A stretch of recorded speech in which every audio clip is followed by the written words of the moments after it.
What is going on? Welcome to the episode. Today we're going to be digging into pre and post-workout nutrition strategies for fat loss. So we're going to establish exactly what to do with your pre and post-workout nutrition in order to maximize your fat loss results. We're also going to establish how to tell if you've eaten too little or too much pre and or post-workout, and I'm also going to share with you what I do personally from a nutrition standpoint in regards to fueling up and recovering exercise-wise. So first of all, when your goal is fat loss, the requirement is a calorie deficit. So no matter what we do with our pre and post-workout nutrition, the most important aspect to keep in mind is that everything essentially funnels through the filter of, am I in a calorie deficit? Meaning, some folks really emphasize how you need X amount of protein and Y amount of carbs within the pre and post-workout window, and how you might want to limit fats in order to speed up digestion and spike insulin and all sorts of detailed protocols, which can all have utility depending on who you are and your priorities. But when it comes to fat loss, we want to be sure not to miss the forest for the trees, in the sense that the requirement is a calorie deficit, and therefore we want to structure our day as a whole in a way that honors that first and foremost, because fat loss simply cannot take place without it. For example, let's say that your goal is fat loss and someone says, you need to eat 30 grams of protein pre and post workout and eat all of your carbs in that pre and post exercise window as well, because that's when you're the most insulin sensitive. Now, while this is technically true that you are fairly insulin sensitive around exercise, recommendations like this can actually be exactly what stop you from getting the fat loss result that you're after in a big picture context. Reason being is, let's say that you work out at 7:30 a.m. before work, and you happen to be one of those people that doesn't feel all that hungry in the morning. However, you really enjoy having a larger dinner and eating more at night. Should you consume a whole bunch of protein and carbs pre and or post-workout because that's when you're the most insulin sensitive? Absolutely not, because remember, the requirement for fat loss is a calorie deficit. And therefore, if you eat a whole bunch of food pre and post workout when you're not even that hungry, and then 8 hours later at dinner, you have this tiny little portion because, you had to eat all of that food around your workout, well, that's not setting yourself up for success in the slightest, because now you're more likely to blow your calorie budget for the day because you actually prefer to eat a larger dinner, but you forced food down around your morning workout when you weren't even hungry. This is a classic example of missing the forest for the trees, in the sense that this is emphasizing minor details that don't make much of a difference at all, instead of prioritizing the big picture, i.e., overall adherence to your calorie deficit, because that is what yields fat loss, not specifically what and how much you eat in that pre and post workout window. Now, I'm not saying that pre and post workout nutrition don't matter at all. I'm just saying that if you want the best results, you'll want to prioritize the fundamental principles in order to yield those results. It's sort of like having a social media business, and instead of focusing on putting out great content, you're hyper-focused on posting at the perfect time during the day. It's far better to have great content that you don't necessarily post at the quote-unquote optimal time versus having average content but putting it up at the quote-unquote perfect time. Because if you have subpar content, it doesn't matter when you post it. It's still not providing people with useful information, and therefore it's not going to gain the traction that you're after. Another quick example would be if you work out at night. So let's say you work out at 8 p.m. and you start your work day at 9 a.m. and you're thinking to yourself, I'm going to have a bunch of caffeine pre-workout because I want to maximize this exercise session and burn as many calories as possible, and caffeine will give me the energy to do so.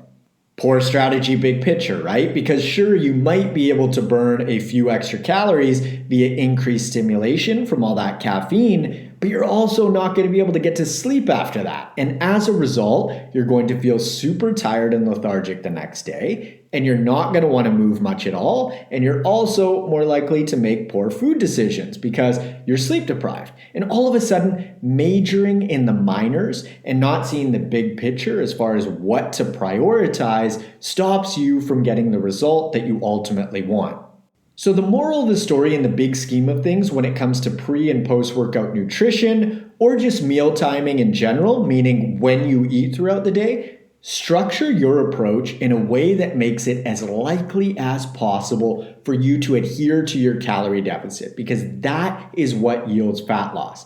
I don't care what time my clients eat. I don't care how many meals they eat per day. Whatever works for them and has them adhere to their personalized program, I am all for.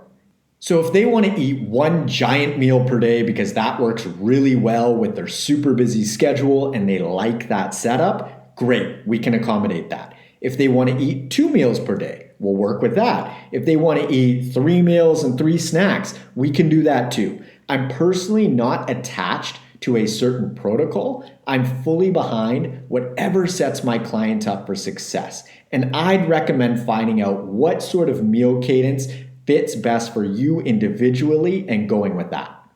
Now, having said that, let's dig into how to approach your pre- and post-workout nutrition within the umbrella of a calorie deficit is required for fat loss. So do not violate that principle in any way, shape, or form in order to maximize minutia around your workout. But within that context, what should you eat or not eat pre- and post-exercise?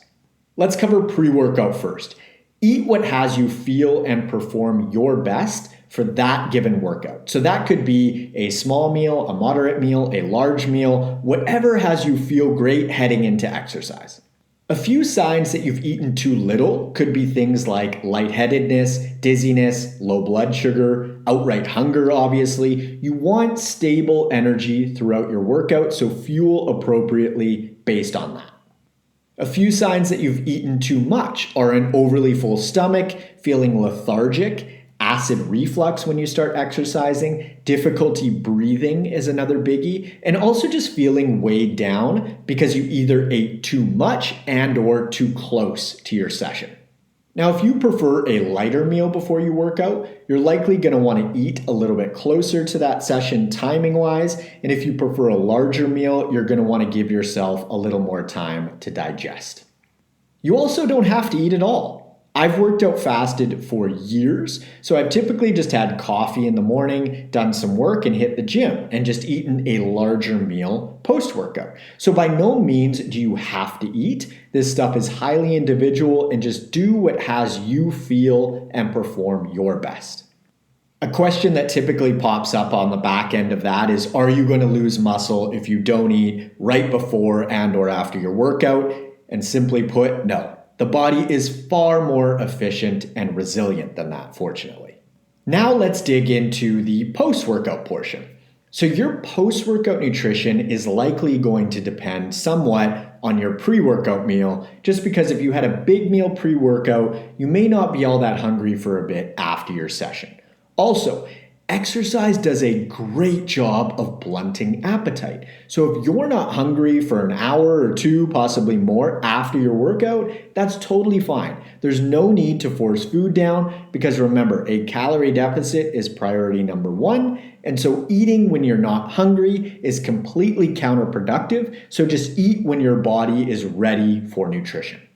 On the other hand, if you ate lighter pre-workout or you didn't eat at all, you're probably going to be hungry a little bit sooner, which in that case, eat. Now let's address the what. So what foods are best to eat pre and post-workout? Fortunately, the answer is super simple and it's the same as any other time. Single ingredient whole foods, ideally that you cook yourself. There's no need to get fancy food choice-wise pre or post-workout.